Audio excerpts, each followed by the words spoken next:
वंदे मातरम। विद्यार्थी भाई और बहनों, आइए हम सब फिर से मिल रहे हैं इकाई पाँचवीं में। पाँचवीं इकाई में जो बात बताई है, जिनके बारे में बात बताई है, उसकी थोड़ी सी चर्चा हम पहले कर लेते हैं। वास्तव में अगर देखा जाए तो यह इकाई प्रश्नोत्तरी शैली में प्रस्तुत है। प्रश्नोत्तरी इस संवाद के रूप में बच्चे प्रश्न पूछते हैं और डॉक्टर कलाम साहब उसके उत्तर देते हैं। तो प्रश्नोत्तरी शैली में संवाद के रूप में इसको यहाँ पर प्रस्तुत किया गया है। हमारे भारत देश के भूतपूर्व राष्ट्रपति डॉक्टर एपीजे अब्दुल कलाम, जिनका पूरा नाम है डॉक्टर अबुल पाकीर जैनुलाब्दीन अब्दुल कलाम, तो इनका पूरा नाम है, उसको डॉक्टर एपीजे अब्दुल कलाम के नाम से लोग जानते हैं। और डॉक्टर कलाम एक महान वैज्ञानिक भी थे। अफसोस है कि आज वो हमारे बीच में नहीं है।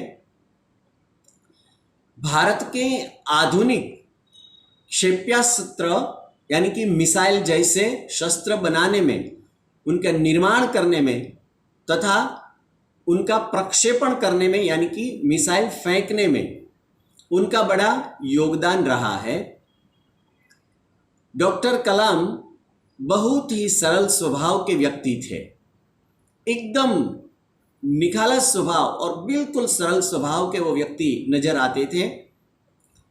बच्चों से खास करके उन्हें बड़ा लगाव भी था। यह इकाई बच्चों की बातचीत पर ही आधारित है। इसमें बच्चों ने उनसे विविध विषयों पर, अलग अलग विषयों पर प्रश्न पूछे हैं और डॉक्टर कलाम ने उनके उत्तर अच्छी तरह से बखूबी दिए हैं। वे बच्चों की जिज्ञासाओं का तुरंत उत्तर देने के लिए सदैव तत्पर रहते थे, हमेशा तैयार रहते थे। देश के विभिन्न क्षेत्रों से, विभिन्न राज्यों से, अलग अलग राज्यों से बहुत सारे बच्चों ने उन्हें जो प्रश्न पूछे हैं और उनके जवाब जो कलाम साहब ने दिए हैं वो हमारे सामने यहाँ पर प्रस्तुत है। तो आइए हम पहले से इस इकाई को समझते हैं, प्रश्न और उनके उत्तरों को समझते हैं। यहाँ पर देखिए दोस्तों, पांचवी इकाई में नाम ही ऐसा दिया है कि सवाल बालमन के, बालमन यानी कि बच्चों के सवाल हैं और जवाब डॉक्टर कलाम के हैं। बच्चों ने जो सवाल किए उनके जवाब डॉक्टर कलाम जो अच्छी तरह से दे रहे हैं, उनकी बात यहां पर प्रस्तुत है। किताब आप खोल करके सामने बैठिएगा ताकि किताब में से सारी जोड़नी सीखने को आपको मिलेगी। और किताब के अंदर पन्ना नंबर 28 पर देखिए, वहां पर जो फोटो दिया है वो कलाम साहब बच्चों के बीच में बैठे हुए हैं। उनकी चारों तरफ अलग अलग क्षेत्र के, अलग अलग विस्तार के बच्चे सभी बैठे हुए हैं।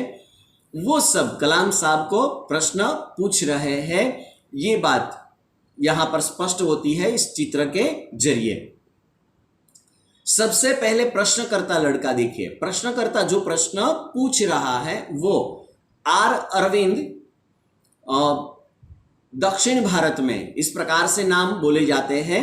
तो आर अरविंद जो तीसरी कक्षा में, कौन सी कक्षा का बच्चा है ये भी यहां स्पष्ट किया हुआ है, जो तीसरी कक्षा में पढ़ाई करता है और उनकी स्कूल का नाम भी दे दिया है, सेंट मेड्स स्कूल में वो पढ़ाई करता है। और ये स्कूल, सेंट मेड्स स्कूल कहाँ पर आई हुई है? तो चेन्नई में आई हुई है। तो वहां का ये लड़का है और वो कलाम साहब से सवाल पूछता है, वो यहां बताया है। आर अरविंद ने क्या सवाल पूछा कि क्या आप अपने बचपन की कोई यादगार घटना हमें सुना सकते हैं? बचपन की यादगार, जो लंबे समय तक याद रहे, अपने मन मस्तिष्क में समाई रहे, ऐसी कोई घटना, ऐसा कोई प्रसंग वो कलाम साहब से सुनना चाहते हैं ये बच्चे। कलाम साहब के बचपन की घटना जो अच्छी हो, ये यहां पर वो सुनना चाहते हैं। तो डॉक्टर कलाम इसका देखिए उत्तर देते हैं कि कक्षा 5वीं के उनके जो शिक्षक है, डॉक्टर कलाम अपनी यादगार घटना सुनाते हैं। कौन सी कक्षा की, वो हमें यहां याद रखना है, 5वीं कक्षा की। 5वीं कक्षा में जब वो पढ़ाई कर रहे थे उस समय की एक घटना उसे याद है, एक प्रसंग उसे याद है, और वो यहां पर वो सुना रहे हैं। उस समय 5वीं कक्षा में उसके शिक्षक, अध्यापक जो थे, श्री शिव सुब्रमण्य अय्यर।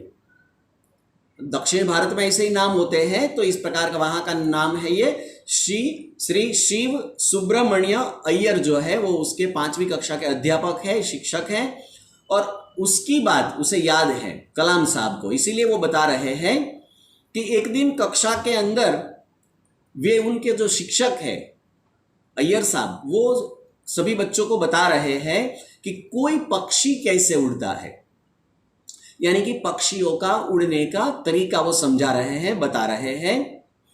तो शिक्षक ने क्या किया, वो वहां रामेश्वरम, जहां पर कलाम साहब का जन्म हुआ है, वहां की बात है ये। रामेश्वरम में समुद्र का तट है, समुद्र का पूरा किनारा है, समुद्र के किनारे पर रामेश्वरम बसा हुआ है।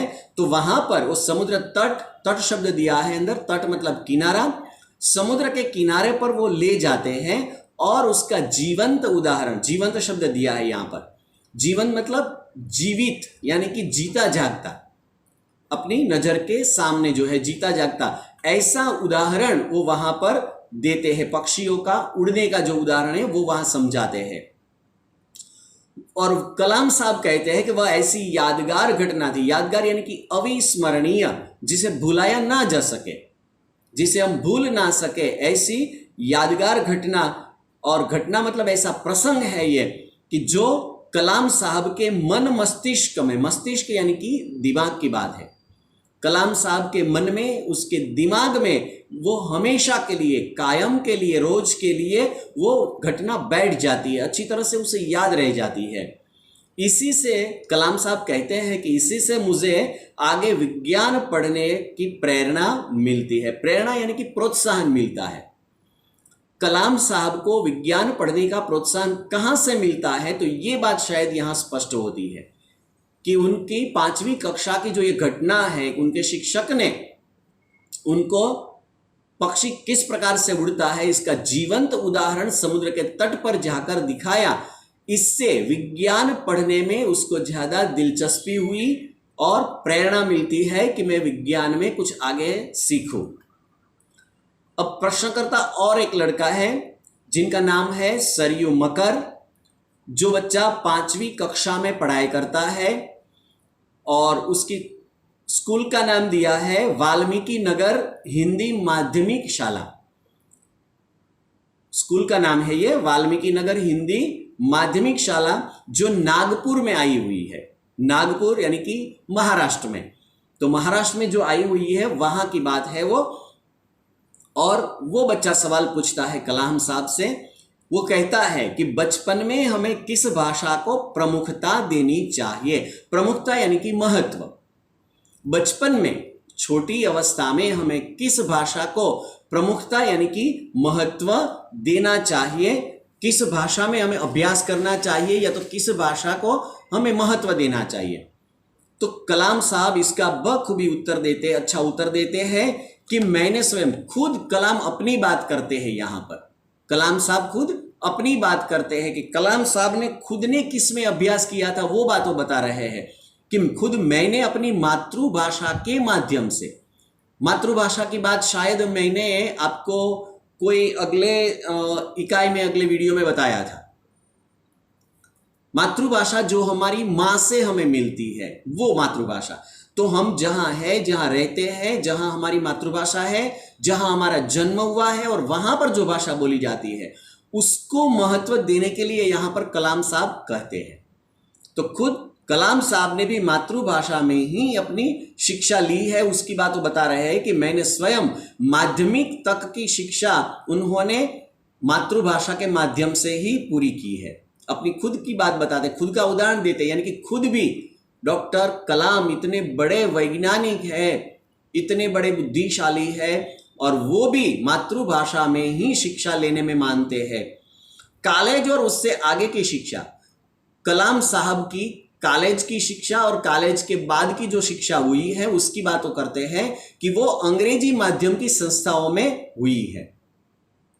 कलाम साहब का खुद का ये मानना है कि हम कॉलेज में भी माध्यम के रूप में मातृभाषा का चुनाव कर सकते हैं। चुनाव का मतलब होता है पसंदगी, यानी कि अगर हम चाहे तो, अगर हमारी इच्छा है तो की बात है कि कॉलेज में अगर आप अभ्यास करते हैं तो भी आप अपनी मातृभाषा में शिक्षा प्राप्त कर सकते हैं, क्योंकि यह युवा अपनी मातृभाषा में ही सोचता है। युवा वर्ग जो है, युवान वर्ग, हमेशा कोई भी व्यक्ति हो वो कैसे भी विचार करता है, सोचता है अपने दिमाग से, तो वो अपनी मातृभाषा में ही सोचता है। हम गुजराती है, हमारी मातृभाषा गुजराती है, तो हमारी सोचने की शक्ति अंग्रेजी में नहीं होगी, मराठी में नहीं होगी, बंगाली में नहीं होगी, उर्दू में नहीं होगी, हम गुजराती में ही सोचेंगे। तो अपनी मातृभाषा में ही युवा लोग सोचते हैं, उसी में अपनी बात सहजता से यानी कि स्वाभाविकता से, आसानी से, हमें जो मन में विचार आते हैं या तो हम जो मन में सोचते हैं उसकी बात है। कलाम साहब कहते हैं कि हम उस आसानी से वो बात सहजता से किसी को कह सकते हैं और उसमें कहने के लिए हम सक्षम यानी कि समर्थ होते हैं। अपनी मातृभाषा में ही बात कहने के लिए हम सक्षम बनते हैं।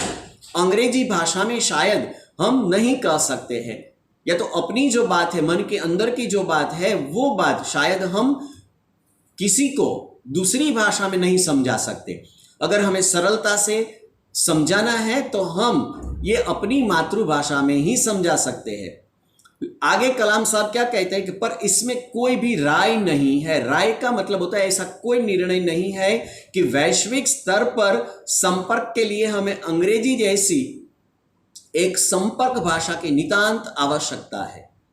ये हकीकत भी है कि हमें वैश्विक स्तर पर अगर देखा जाए, वैश्विक का मतलब होता है विश्व संबंधी, पूरे विश्व को जोड़ने के लिए एक ऐसी भाषा का होना जरूरी है जैसे अंग्रेजी है। अंग्रेजी भाषा ऐसी है कि पूरे विश्व में सभी लोग बोल सकते हैं, समझ सकते हैं। सभी देशों में आप कहीं पर जाइएगा तो अंग्रेजी की आवश्यकता तो वहां पर पड़ती ही है, तो अंग्रेजी वहां पर सीखनी पड़ेगी। संपर्क, दूसरे देशों से संपर्क यानी कि मेलजोल बनाने के लिए, मेलजोल रखने के लिए हमें एक भाषा ऐसी चाहिए, और उसकी नितांत शब्द दिया। देखो, नितांत मतलब अत्यंत, और आवश्यकता मतलब जरूरत होती है कि हम एक ऐसी भाषा को भी सीखें कि जो पूरे विश्व में बोली जा सकती है, पूरे विश्व में सुनी जा सकती है, समझी जा सकती है। और वो भाषा अंग्रेजी हमारे सामने है ही कि अंग्रेजी भाषा में हम पूरे विश्व के साथ व्यवहार कर सकते हैं, तालमेल कर सकते हैं। तो इस प्रकार से यहाँ पर इसमें कलाम साहब क्या करते हैं कि अपनी ही भाषा को यानी कि मातृभाषा को महत्व देते हैं और मातृभाषा का मूल्य इस प्रकार से यहाँ पर वो बढ़ाते हैं। अब आगे का तीसरा प्रश्न यहाँ किया है किसी बच्चे ने, जिनका नाम है अर्श पटेल, जो 5वीं कक्षा में पढ़ाई करता है। 5वीं कक्षा का ये बच्चा है। कौन सी विद्यालय में, कौन सी स्कूल में वो पढ़ता है, उसका नाम दिया है चंदूलाल विद्या मंदिर, जो मुंबई में आई हुई है। वहां का रहने वाला, वहां का पढ़ने वाला ये बच्चा है। उन्होंने सवाल पूछा है कि यदि हम आपकी तरह बनना चाहे तो हमें क्या करना चाहिए। कलाम साहब को पूछा कि कलाम साहब इतने बड़े हैं तो उनकी तरह हमें बनना है, अगर महान बनना है तो हमें क्या करना चाहिए, ये बात वो पूछता है। तो कलाम साहब उसका उत्तर देते हैं कि जब आप युवा अवस्था में पहुंच जाओ, युवावस्था यानी कि युवानी में पहुंच जाते हैं और युवावस्था में आप कदम रखते हैं, उसी समय आपको जीवन में लक्ष्य यानी कि ध्येय अपना निर्धारित कर लेना चाहिए, यानी कि निश्चित कर लेना चाहिए। युवावस्था में पहुंचने के बाद हमारा लक्ष्य निश्चित होना चाहिए कि मुझे भविष्य में यही बनना है, भविष्य में मुझे यही करना है। ये बात अपने दिमाग में बिल्कुल स्पष्ट हो जानी चाहिए। हमेशा कुछ बड़ा सोचो। कलाम साहब कहते हैं कि बड़ा सोचो, हमेशा विचार अच्छे होने चाहिए, कुछ बड़ी इच्छाएं होनी चाहिए। अपना जो गोल है, अपना एम है, ध्येय जो हमने तय किया है वो बड़ा होना चाहिए। और जैसे ही यह अनुभूति हो, बोध हो, संवेदन हो हमें कि आप आखिर बनना क्या चाहते हो, मतलब मन में, अपने दिमाग में हमें पक्का हो जाता है, हम तय कर लेते हैं कि मुझे भविष्य में यही बनना है, भविष्य में मुझे यही करना है। इसके बाद तभी से उस दिशा में प्रयास और श्रम प्रारंभ कर दो। श्रम यानी कि मेहनत, और प्रारंभ मतलब शुरू कर दो। हम मन में सोच लेते हैं कि मुझे यही बनना है, मुझे यही करना है। इसके बाद की बात कलाम साहब बताते हैं कि जब आपने तय कर लिया है कि आप यही करना चाहते हैं, तो उसी दिशा में, आप जो बनना चाहते हैं उसी दिशा में आप प्रयत्न शुरू कर दो। श्रम शब्द दिया है, यानी कि मेहनत शुरू कर दो, काम शुरू कर दो उसी दिशा में, ताकि आपको अच्छी तरह से सफलता मिल जाए, उसमें आप प्रवीण हो जाओ। कहने का मतलब यहां है कि जो जी तोड़ मेहनत करो, जी तोड़ यानी कि जान लगा के मेहनत करना, खूब परिश्रम करना, सख्त मेहनत करने की बात है यहां पर। आप कुछ भी बन सकते हो, आप जो बनना चाहो वो बन सकते हो, लेकिन उसके लिए आपको क्या चाहिए? सख्त परिश्रम चाहिए, खूब मेहनत चाहिए, तभी आप सब कुछ बन पाओगे। ज्यों ज्यों आप आगे की ओर बढ़ोगे, कलाम साहब कहते हैं कि आप जैसे जैसे आगे बढ़ते जाते हैं, आपका सामना बाधाओं से होता रहेगा। बाधाओं यानी कि मुश्किल, आपत्ति, संकट बीच में आते रहते हैं, और कठिनाइयों से आपका सामना तो ऐसे होता ही रहेगा। बीच में आप रास्ते में जाते हैं तो ऐसा नहीं होगा कि सब कुछ सरल ही होगा। बीच में रास्ते में आपको मुश्किलियां आती रहेगी। आपको अपने अंदर दृढ़ साहस पैदा करना होगा, पक्का साहस, पक्का विश्वास होना चाहिए हमें कि नहीं, मुझे ये बनना है तो मैं ये करके जरूर दिखाऊंगा, या तो ये मैं कर सकता हूं। ऐसा पक्का विश्वास मन के अंदर ही तय कर लेना है हमें। समस्याओं को हमें पराजित करने में, समस्या जो है हमारे सामने यानी कि उलझन जो है, जो भी मुश्किलियां है, आपत्तियां है, उसको पराजित यानी कि हराने की महारत, महारत शब्द अंदर दिया है। देखिए, महारत का मतलब होता है यहां पर योग्यता, कुशलता। ऐसी कुशलता, ऐसी योग्यता हमें प्राप्त करनी है कि हम कैसी भी मुसीबतों के सामने लड़ सके। तो ऐसा हमें अपने आप को बनाना है, और तभी जीवन में सफल हो पाएंगे। हम जीवन में तभी सफलता मिलेगी कि हम ऐसी महारता, ऐसी कुशलता प्राप्त कर लेंगे। और पहले यह जरूरी है कि आप निरंतर ज्ञान अर्जित करो।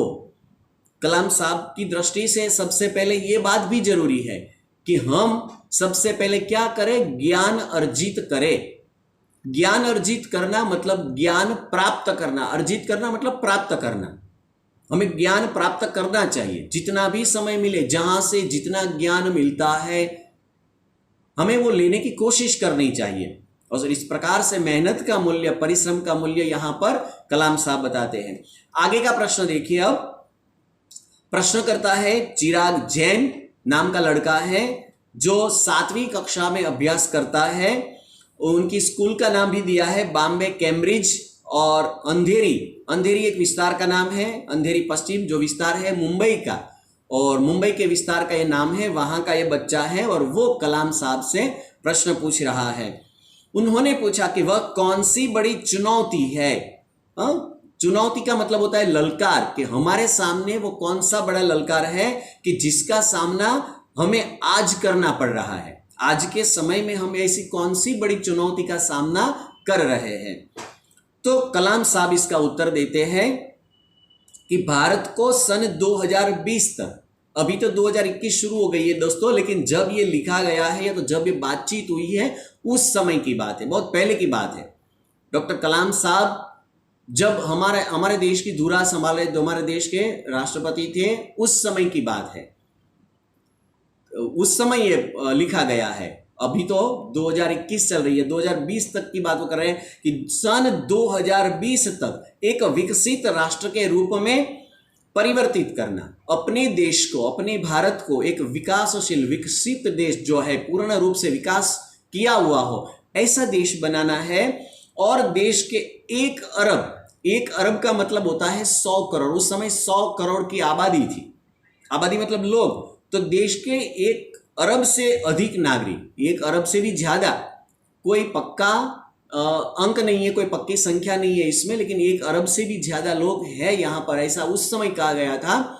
तो इस प्रकार से इतने अधिक नागरिकों को और उनके चेहरे पर मुस्कान देखना, हास्य देखना, यानी कि 2020 तक कलाम साहब चाहते थे कि 2020 तक मेरा देश एक विकसित राष्ट्र बन जाए और साथ में वो सभी लोगों के चेहरों पर वो मुस्कान यानी कि हास्य देखना चाहते थे। और यही बात राष्ट्र के समक्ष यानी कि सामने, राष्ट्र के आगे सबसे बड़ी चुनौती है, सबसे बड़ा ललकार यही है कि भारत देश में, हमारे देश में हम ये सब कुछ कर सके। प्रश्नकर्ता और एक लड़का है, देखिए हर्ष चांडक नाम का लड़का है जो 7वीं कक्षा में अभ्यास करता है। उनकी पाठशाला का नाम है डॉक्टर एस राधाकृष्णन विद्यालय, जो मलाड भी एक विस्तार का नाम है, मुंबई का विस्तार है, जो मलाड मुंबई में है, वहां का ये लड़का है। उन्होंने सवाल पूछा है कि आपकी दृष्टि में साहस की परिभाषा क्या है। परिभाषा का मतलब होता है व्याख्या, कि साहस की व्याख्या क्या है, यानी कि हम साहस किसको कह सकते हैं, किसे साहस कहा जा सकता है, ऐसी बात वो पूछता है। तो डॉक्टर कलाम बहुत अच्छी बात समझाते हैं इसको कि अपनी जान की परवाह किए बिना, परवाह यानी कि चिंता, कि कोई व्यक्ति अपनी जान, अपने जीव की, अपने प्राणों की चिंता किए बिना दूसरों को संकट या आपदा से, आपदा का मतलब होता है मुसीबतों से, मुसीबतों से कोई बचाता है, यही साहस है। अपनी जान की परवाह नहीं करता। कोई पानी में डूब रहा है और कोई व्यक्ति देखता है ऊपर से कि ये पानी में व्यक्ति डूब रहा है, तो अपनी जान की परवाह किए बिना वो पानी के अंदर कूद जाए और डूबते हुए व्यक्ति को वो बचाता है, तो सही अर्थ में वही साहस है।